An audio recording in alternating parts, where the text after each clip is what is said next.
And so you have some checklist of all these things that you have to teach your students, and nowhere on there does it say teach them how to love science and teach them how what the social implications of this particular scientific principle are, things like that. And those are the things that we're missing. Those words were spoken by Holden Thorp, the editor-in-chief of the Science family of journals. Today on the Adventures in Learning podcast, we're going to be talking about the importance of preparing kids for careers in STEM and STEAM, and we're going to be talking about all kinds of really cool things going on in the science field today.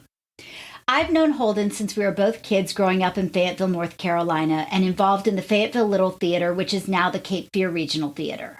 In fact, you might say Holden was one of my first role models for what somebody who was involved in a career in STEM and STEAM looked like. Holden has been the provost of Washington University, as well as the chancellor of the University of North Carolina at Chapel Hill. Join us for a fascinating discussion on science and education on today's Adventures in Learning podcast. Wonder, curiosity, connection. Where will your adventures take you? I'm Dr. Diane, and thank you for joining me on today's episode of Adventures in Learning. Welcome to the Adventures in Learning podcast. I'm your host, Dr. Diane, and today we are welcoming an old friend to the program. You heard his bio just a moment ago, and I'm so delighted to welcome Holden Thorp to the Adventures in Learning podcast. Holden, welcome. Thanks, Diane. It's great to be here. So before we start, I was thinking maybe in 3 minutes or less, can you give us a sense of your adventures in learning? How have you gotten to where you are today as the editor of the science magazines? Well, like a lot of people, I was fortunate to go to a high school that had an outstanding chemistry teacher.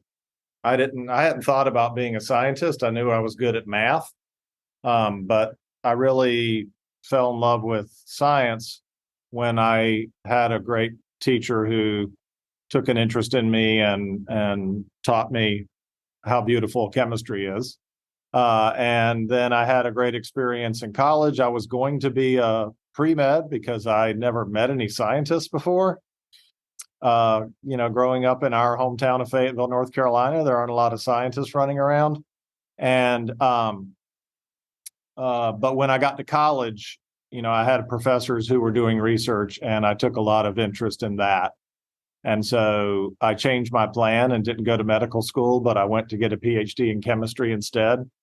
And the first part of my career was pretty typical. I did what's called a postdoctoral fellowship, where you just do research for a while. And then I became an assistant professor at North Carolina State and then UNC. And for the first 15 years of that, I was doing normal things that chemistry professors do, experiments and training students and writing papers.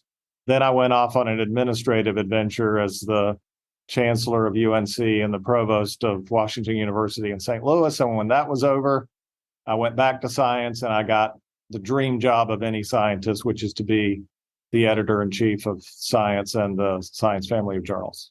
That's awesome. Thank you for that short synopsis. So first question I want to ask you is, what do you think makes a good scientist? Well, I think the most important thing, and I think this is very critical for early education too, is the recognition as early as possible that science is not this book of facts that falls down out of the sky that we all have to memorize. There's some of that, of course, but most of it are things that you can look up or teach yourself.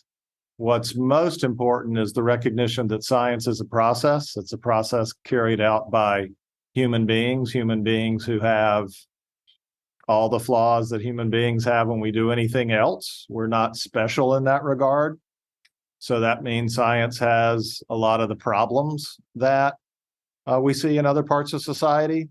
But it also means that the process of science is something that's exciting, and it has lots of human drama in it. That's what makes my current job interesting. And so, I think the most important thing we can do is cultivate a sense among everyone that science is a process. It's not something that's fixed in time. That facts have a shelf life because we do more experiments, and that's what makes it fun.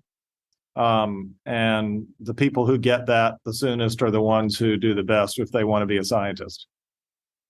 Alluded when you were talking about your background that there weren't a lot of scientists running around Fayetteville. And I know that was my experience as well. I didn't realize until much further into my career how much I loved science. I had good teachers, but didn't know there was something I could do with it beyond joining the Army or something, which I did not do because that was not my thing. But how do we help kids understand sort of the deep breadth of jobs that are available in STEM today? Because it's so much more, I think, than just you have to be this kind of engineer or you have to be a doctor, as you were saying.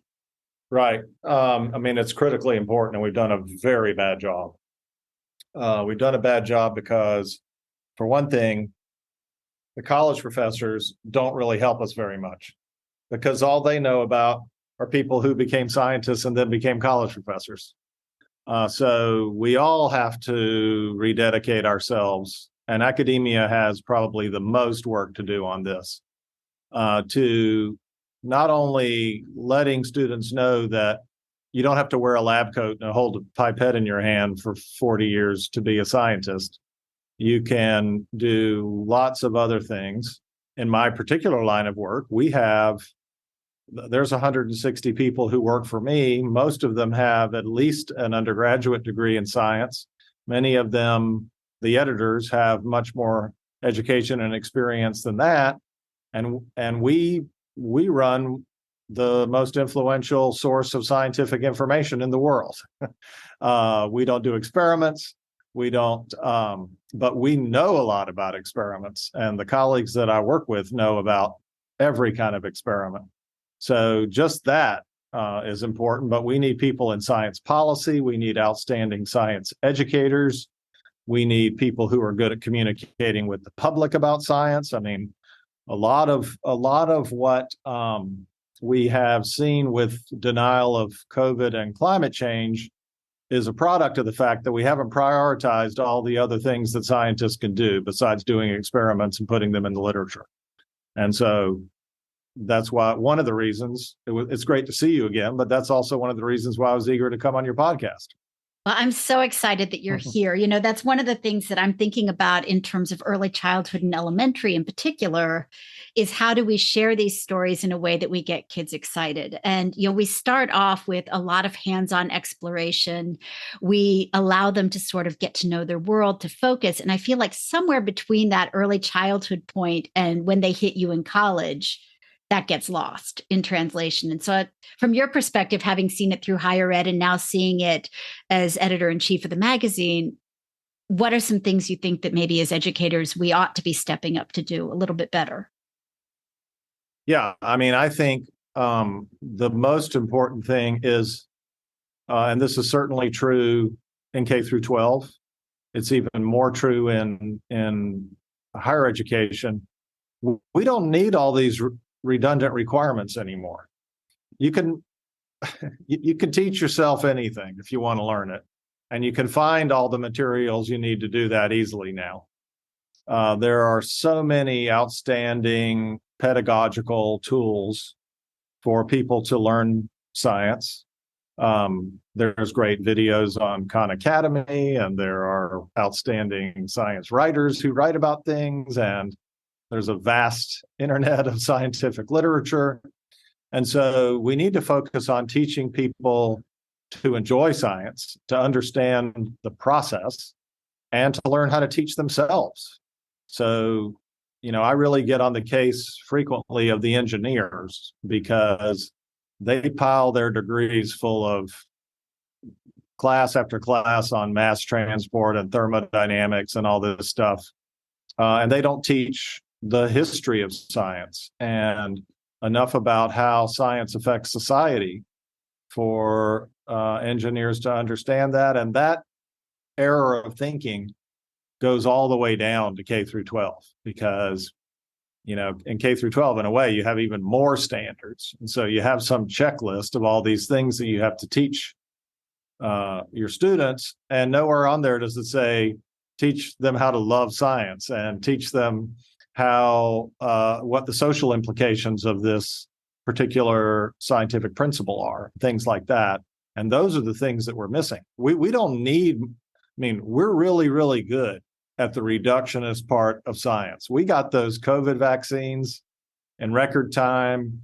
We published a lot of those papers. They just came like rain. We explained COVID perfectly. But all the scientists were just stunned that people didn't want to go get their vaccines or wear their masks. Well, that's because they haven't been reading the history and social science of science. You can't blame them for not knowing that because we didn't require them to learn it. That makes sense. Yeah. And I would think even added on to that, it's that idea of also learning how to teach yourself using critical thinking. I think that's something that's missing as well, is to be able to wade through all of that knowledge and be able to go, okay, what makes this true? What's the source? How do you read for content and for understanding?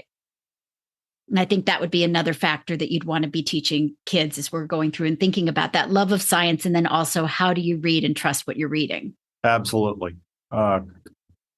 Definitely. And we don't have enough of that.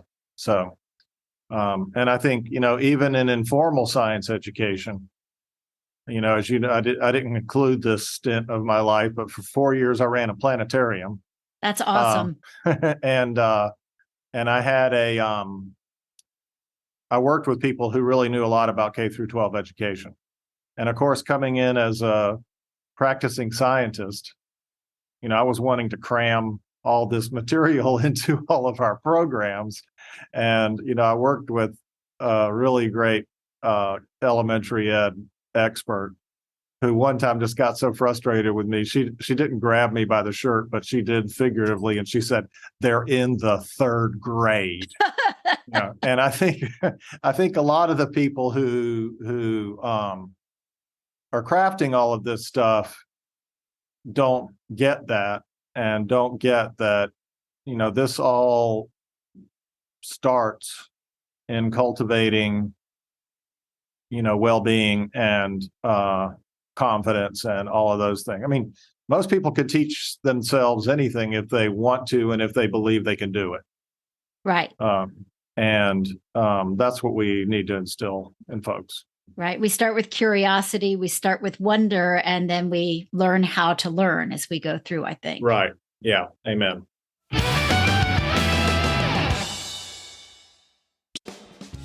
It may be cold outside, but schools and districts are already starting to think about summer and fall professional development.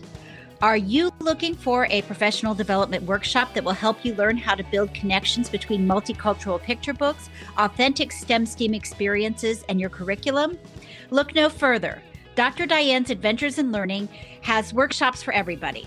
You'll explore strategies to get your students fully engaged in wanting to learn more. And you'll walk away with a new perspective on multicultural picture books, as well as strategies and ideas guaranteed to awaken your sense of wonder and to help you immediately build science and STEM connections in your early childhood, elementary, or library setting. Learn how to joyfully connect science and math to literacy, oral communication, gross motor skills, and dramatic and artistic play. Every activity and strategy can be completed using materials you already have in your classroom, school, or home education setting. Check out our offerings at drdianeadventures.com and book early for this summer and fall. And right now, for every workshop that's booked, we will make a donation to One Tree Planted so that we can offset our carbon footprint. We look forward to planning some wonderful adventures in learning with you this year.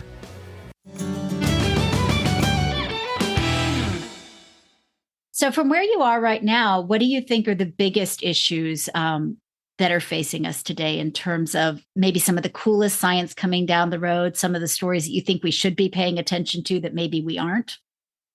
Oh, well, some of the things that are really cool are things that are apparent to most people. Artificial intelligence is just burning through every single field, particularly in protein structure prediction and lots of things in medicine. And, the algorithms are getting better and better and more able to do some things and not others that humans can do. And, there's a lot of excitement there, but there are a lot of also very big questions about how we're going to handle all that. Of course, the James Webb Space Telescope, JWST, is producing already a lot of information about exoplanets, and there'll be a lot of other things in cosmology that will come soon. We made JWST our breakthrough of the year this year, and we have a lot of great coverage on that and videos and stuff on our website if people want to read more about that. Quantum computing is something that is coming along pretty quickly, but also still has a lot of challenges. But it's certainly the case that we're going to have quantum computers that do certain things. Whether some of the technical problems that are there are going to get it worked out, and by when, some of that's still up in the air, but there's a lot of exciting stuff there. And then, we don't know what mRNA technology that was used in the vaccines, what other things it can be applied to. Probably a lot of things in cancer and metabolic disease even, or, who knows? There's a lot that could go on there. I could keep going. Immunology, there's a lot of exciting stuff going on in immunology because, we're now finding out things that go on in immunological cells, like B cells and T cells and macrophages that happen in other cells, and, what the implications of all that are in terms of autoimmune diseases and even, in cancer. A lot of that has an immunological component. So I don't know. I have the greatest job in the world. It sounds like you do. I could keep talking about this stuff forever. No, you do have the greatest job in the world. And you kind of alluded a few minutes ago to folks who are science deniers, who denied COVID, denied climate change. What can we do to bridge those gaps and help those folks understand how magical science is, and that science is not infallible? Science is changing, and that's part of what makes it science, is we learn more and then we move on. How do we reach those folks? Yeah, so the first thing is to figure out how not to reach them, which is some of what we've been doing. Because as we were saying earlier, it's not really a pedagogical problem. A lot of scientists ascribe to something that gets referred to as the deficit model, which says that the reason science denial is there is because we haven't done a good enough job of explaining it. And the people who are science deniers, if they just saw the perfect video or PowerPoint or whatever that explained why evolution is the only answer to how we all ended up here, then they would come around immediately. That isn't true.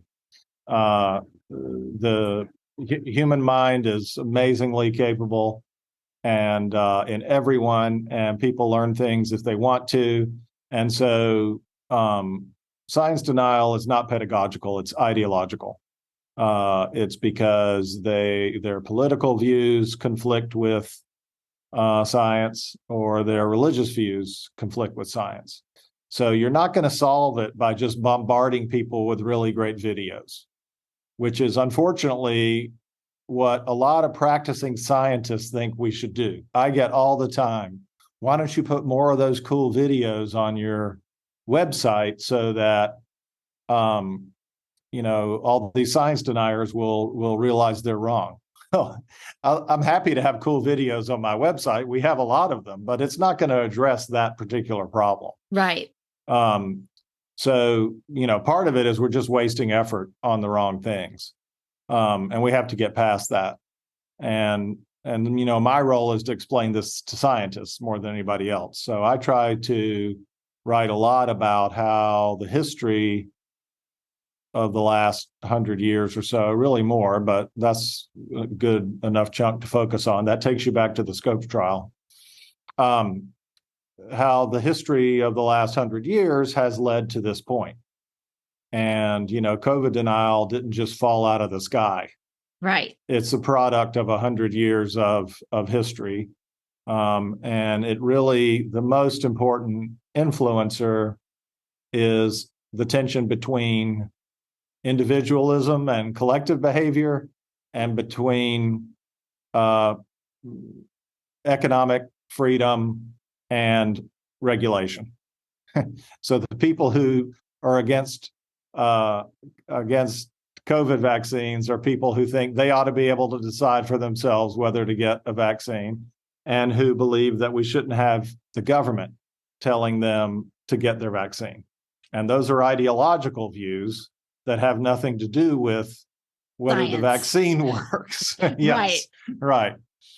Yeah. So how do you address that? Well, it's a long slog. I mean, what you're doing is the best possible thing, because getting young people to understand what science really is inoculating them against being manipulated later on in life.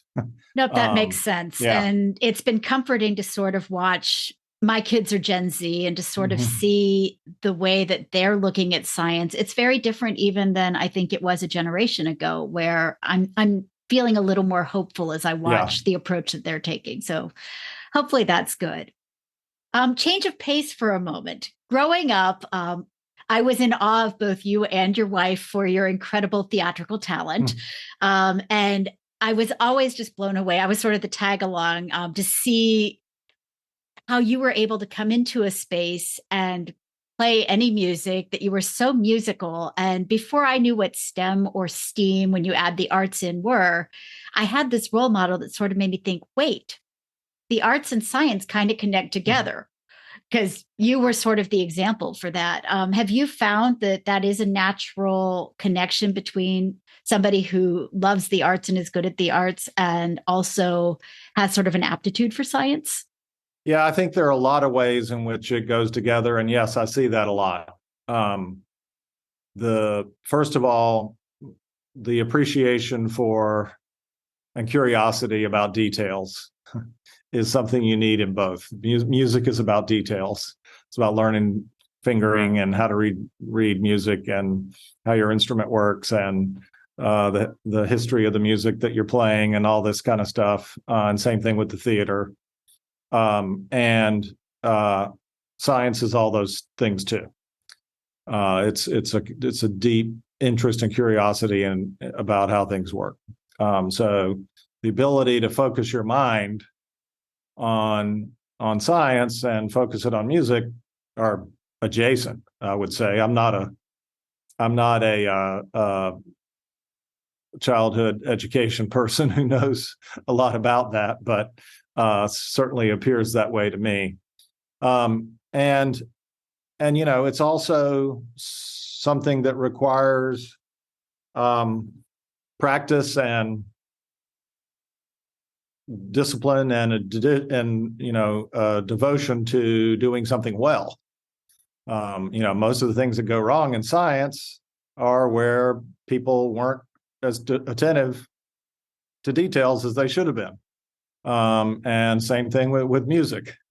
So, a lot of these things go together, but ultimately what informs both of them is, what we've been talking about, which is, just unbridled interest in what you're doing. So my wife has a poem beside her desk called "Why I Love a Chemist." And, it's a sweet poem, but the last line is, if he's not paying attention to you, it's because he's thinking about a molecule. All right. And,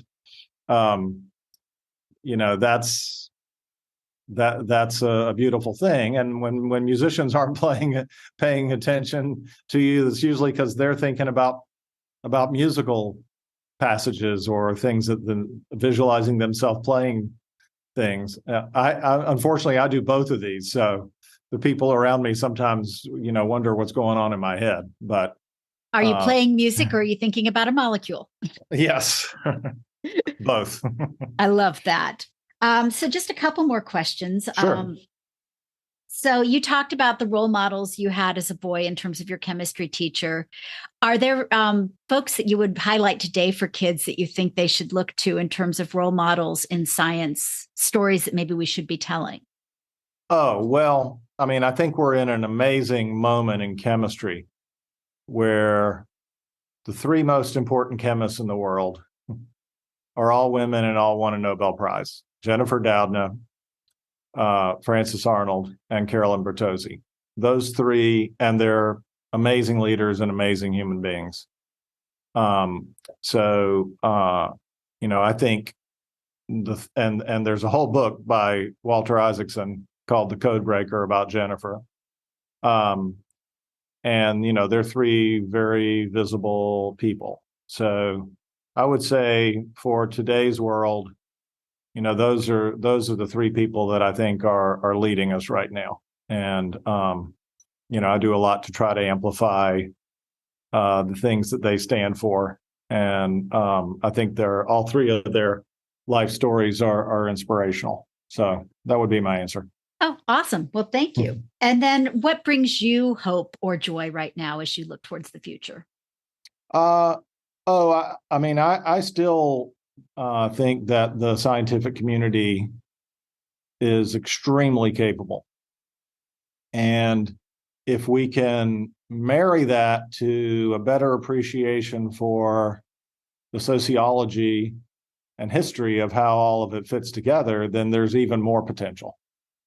Because, you would think the hard part is developing the technical expertise. Well, we have that. We always want more people who want to get it. But if we can marry that to an appreciation for the historical and social aspects, then we can accomplish even more.